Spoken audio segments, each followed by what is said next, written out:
Idiocracy is the comedy that keeps coming true. It became a warning about the entire modern world. But here is the twist. The studio that made it worked hard to make sure you never saw it. Did you know one major Hollywood studio spent almost nothing, on purpose, to hide its own finished film from the public? Did you know a fake energy drink from this movie is now real and sitting on store shelves? Today, we're uncovering 20 shocking facts about Idiocracy, 2006. That includes a strange link to another cult classic the same studio also tried to bury. Number 1. The studio buried its own movie. Idiocracy should have been a hit. It came from Mike Judge, the man behind Office Space and Beavis and Butthead. Instead, the studio that paid for it, 20th Century Fox, seemed to hide it on purpose. When the film was finally released in 2006, it opened in only 7 cities. That was places like Los Angeles, Chicago, Dallas, and Austin. It played in only about 130 theaters. A normal movie opens in thousands. Fox never made a trailer. It never ran ads. It never sent out press kits. It only released 2 photos to the media. It did not even show the film to critics before release. A film marketing professor who had worked at Fox since the 1970s said he had never seen a movie released with no trailer. Not once in over 40 years. Some listings did not even show the title. They just called it an untitled Mike Judge project. Fox was likely forced to release it because of a contract. So it did the bare minimum and let the movie die. A major studio spent almost nothing to make sure its own finished film would fail. Number 2, it was almost called something completely different. The name Idiocracy is perfect. It sounds like idiot and democracy smashed together, which is exactly the joke. But it was not the first name. Mike Judge first dreamed up the idea back in 1996. When he finally wrote a full script in 2001, he called it 3001. That was a nod to the far future setting and a wink at the famous movie 2001: A Space Odyssey. That other film had imagined a clean, brilliant future full of smart machines. Judge wanted to imagine the opposite, a future where everyone had gotten dumber. The title 3001 did not stick. At one point, the film was also going by the strange name, The United States of America. Say it out loud, and you can hear the joke. It sounds like a person too lazy to finish the word. In the end, they landed on Idiocracy. It was sharper and easier to remember. The word has since escaped the movie entirely. People now use Idiocracy in real arguments about politics, often with no idea it came from a Luke Wilson comedy. Number 3. Real brands got scared and forced reshoots. Here is one big reason the studio may have panicked. The film is packed with real company names, and it makes fun of all of them. In the future, the coffee chain Starbucks offers a very different adult service. The warehouse store Costco has become its own giant city, with a greeter who mumbles, "Welcome to Costco, I love you." The joke is that corporate America has swallowed everything. The problem was that some of these real companies had agreed to be in the movie. Terry Crews, who plays the president, later explained what happened. He said the companies handed over their names thinking they would look cool and get pumped up. Then they saw how the film actually used them. Suddenly they wanted out, but by then it was too late. Reports say the studio even ordered reshoots to deal with how certain brand names appeared on screen. Many people believe this is the real reason Fox got cold feet. A movie that mocks big advertisers is a tricky thing for a big company to sell. The satire may have been too sharp for its own studio to handle. Number 4. The fake energy drink became real. In the world of Idiocracy, water has almost disappeared. People drink a sports drink called Brondo instead. They even pour it on their crops. When Joe suggests using plain water, the idiots are baffled. Brondo's got what plants crave, they say. It's got electrolytes. It is a brutal joke about mindless marketing. Nobody in the film can explain why Brondo is good. They just repeat the slogan. Then something amazing happened. About a year after the movie came out, a real company decided to make Brondo for real. The same people behind an energy drink called cocaine teamed up to produce it. They made more than 10,000 cases. The rules were simple. It had to contain electrolytes, just like in the film. And it had to be an alarmingly bright green. So a fake product, invented to mock how dumb advertising can be, jumped off the screen and onto real store shelves. People actually bought it. The joke had officially come to life. Number 5. It was based on a forgotten sci-fi story from 1951. The idea behind Idiocracy is older than it looks. Mike Judge did not invent it from nothing. The core concept comes from a short story written way back in 1951. It was called The Marching Morons by an author named Cyril Kornbluth. That story had almost the same setup. A man from the past wakes up far in the future. He finds a world where smart people had fewer children while everyone else had many. Over time, the average person became far less intelligent. It is the exact engine that drives the film. The idea has deep roots in classic science fiction. Books like Brave New World and The Time Machine played with similar fears about humanity slipping backward.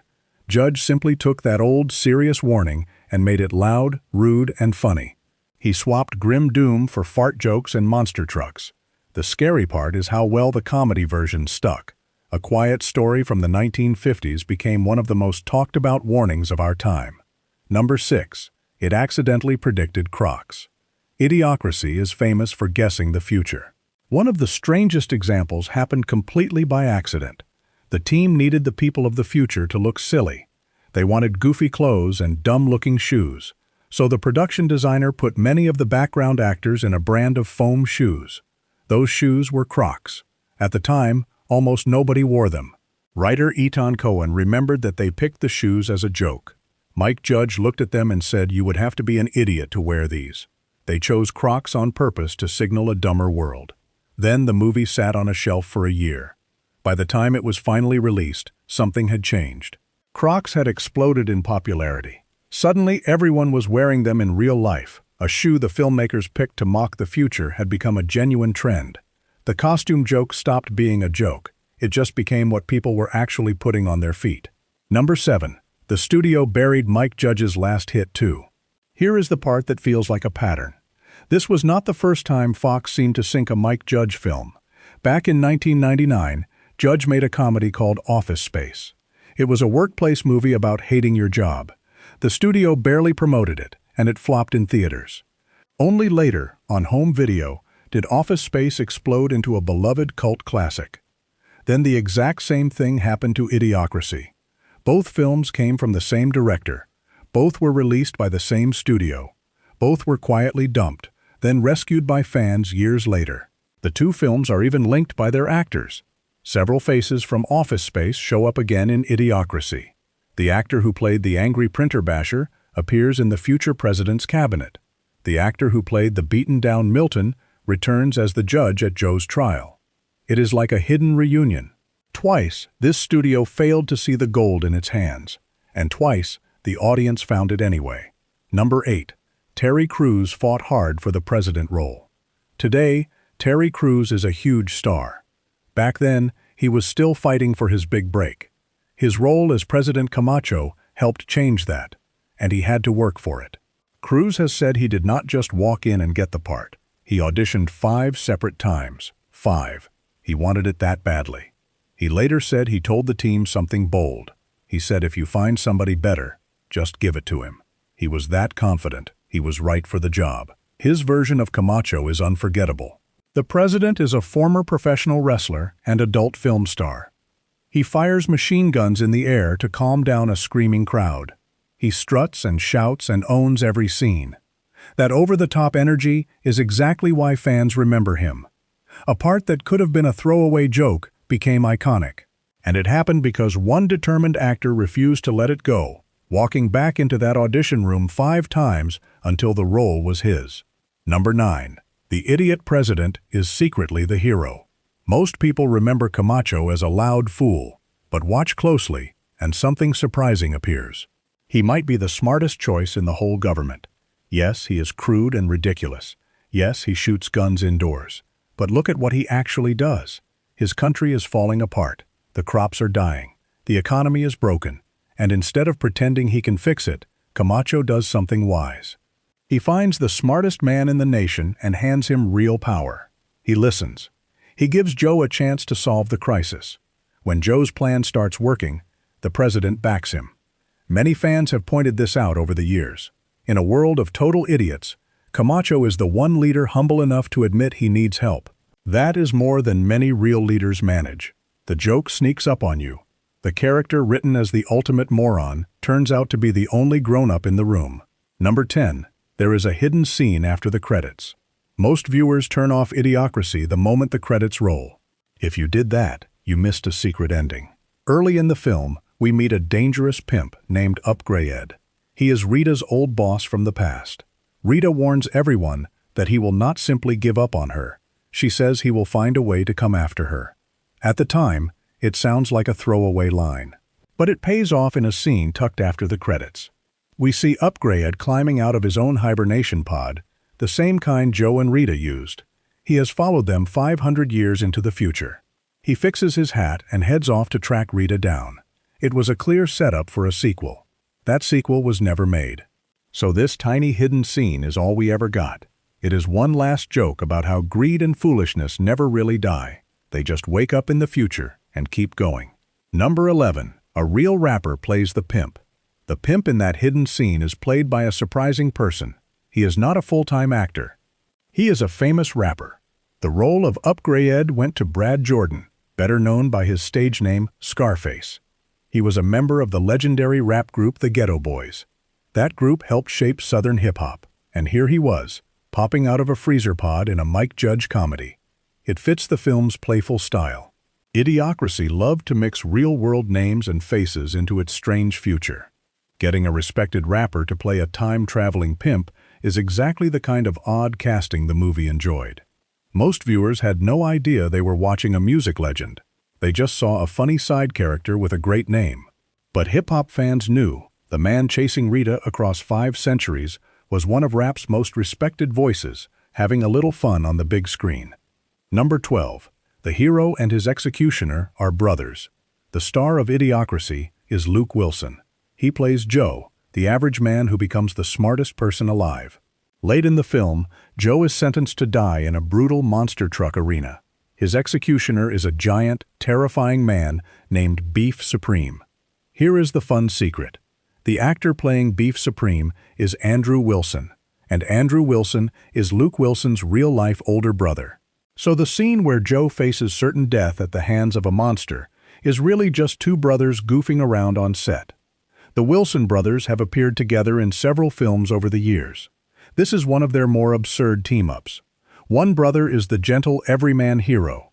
The other is the growling brute sent to crush him with a truck.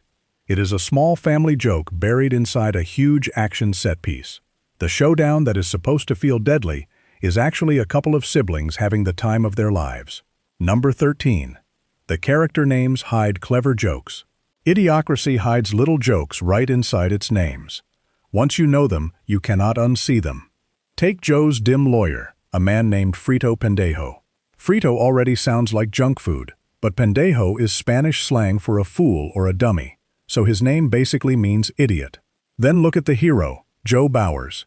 The word Bauer is German for farmer. And what is Joe's big job in the future? He has to save the dying crops and get plants growing again. The smartest man alive is literally named Farmer. Even the doctor gets in on it. His name is Dr. Lexus, named after a fancy car brand, because in this future, everything is named after products. These jokes reward people who pay attention. The film is often called dumb, yet it is stuffed with this kind of sneaky wordplay.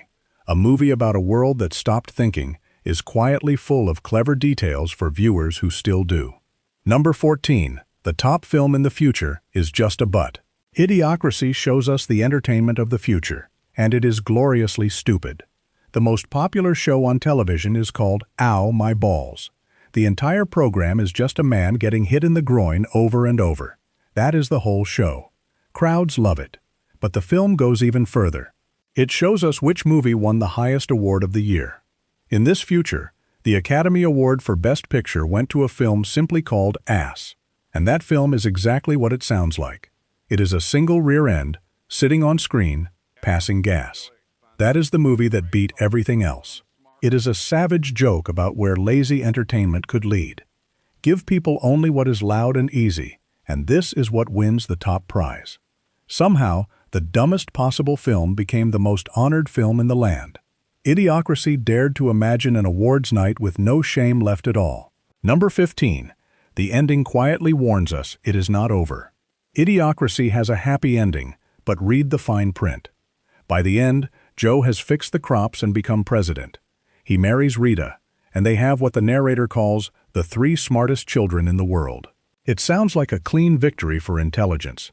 But then the film drops a sly final blow. It tells us what happened to Frito, Joe's foolish lawyer, who becomes vice president. Frito takes 8 wives, and together they have 32 children. 32. Every one of them just as clueless as their father. Do the math and the message is grim. Joe added 3 smart kids to the world. Frito added 32 dumb ones. The same problem that broke the future is still running full speed ahead. The movie lets you smile, then reminds you the deeper trend has not truly changed. It is the darkest joke in the whole film. Fixing the crops was the easy part. Fixing people is a battle that never really ends. Number 16. The studio blocked the movie's comeback in 2016. The story of a studio holding this film back did not end in 2006. It happened again years later. Around the 2016 election, the film's creators wanted to have some fun. Mike Judge, writer Ethan Cohen, and Terry Crews planned a set of new videos. Crews would suit back up as President Camacho and star in a batch of comedy election ads. It was a perfect idea. The character was already a meme, and people were comparing real politics to the film. But the plan collapsed. According to Judge, the studio would not let them move forward. He said it simply fell apart. Fans never got the Camacho ads they were hoping for. It felt like history repeating itself. First, the studio buried the movie. Then, a decade later, it seemed to smother the movie's big comeback moment too. For a film all about corporations getting in the way, it was a painfully fitting twist. The joke was still being blocked by the people who owned it. Number 17. It was made cheaply in Texas. Idiocracy looks like a big science fiction movie. It has a wrecked future city, a giant Costco, and monster truck arenas. But the budget was tiny. The whole film was made for only around $2.4 million.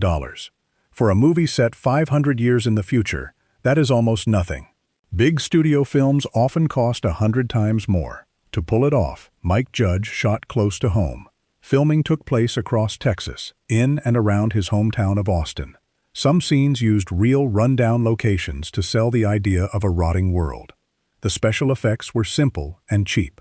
You can spot obvious painted backdrops standing in for the future skyline. Normally that would be a weakness. Here, it strangely works. The slightly fake, cartoonish look actually fits a story about a fake, cartoonish society. The cracks in the effects match the cracks in the world. A movie about a cheap, dumbed-down future ended up looking a little cheap on purpose, and it only made the satire land harder. Number 18. The background is packed with jokes to freeze frame. The best way to enjoy Idiocracy is to pause it. The screen is stuffed with tiny jokes hiding in the background. Brands have all mutated into ruder, dumber versions of themselves. The restaurant chain Fuddruckers slowly evolves, sign by sign, into a name far too crude to say out loud. Fast food logos scream aggressive slogans at the customer. Store names are misspelled in silly ways, like an extra letter tacked onto FedEx. There is even a fake history ride that gets the past hilariously wrong. It teaches that the dinosaurs and the Nazis existed at the same time, and that they were led by Charlie Chaplin. None of this is explained. It is just there, waiting for sharp-eyed viewers to catch it. The film rewards a second and third watch. Every pause reveals another gag you missed the first time.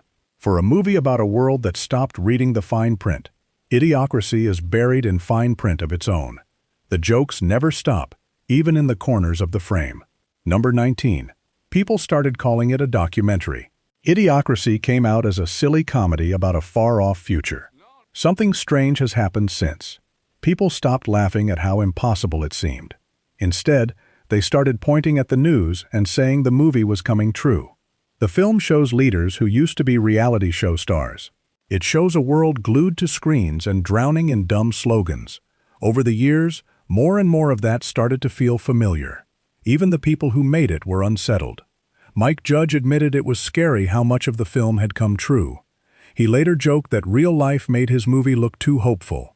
The reputation grew so strong that Idiocracy earned a stunning honor. In a major newspaper poll about which films best captured the American experience, readers put Idiocracy at the very top. A rejected comedy became a national mirror. The line people repeat most about this movie is simple and a little frightening. It was supposed to be a joke. Now it feels like a warning. Number 20. It flopped, then took over the world. Idiocracy died at the box office. In its brief theatrical run, it earned less than $500,000 across the entire world. By Hollywood standards, that is a total disaster. The studio got exactly the quiet failure it seemed to want, and that should have been the end of the story. But it was not.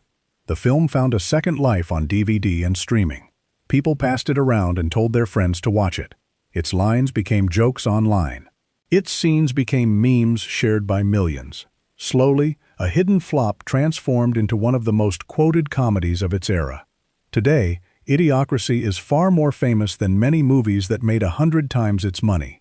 The studio tried to erase it. The audience refused to let that happen. It is the ultimate proof that you cannot always bury a good idea. A movie about a world that stopped thinking became the movie that would not stop being talked about. Underneath the fart jokes and monster trucks, Idiocracy is about something simple. It is not that people got dumber. It is that smart people stopped paying attention and let comfort and corporations take the wheel. So here is our question. Is Idiocracy still a comedy to you, or has it quietly become a documentary? Tell us below. And hit subscribe, because every week we dig up the secrets Hollywood buried in the films you thought you knew.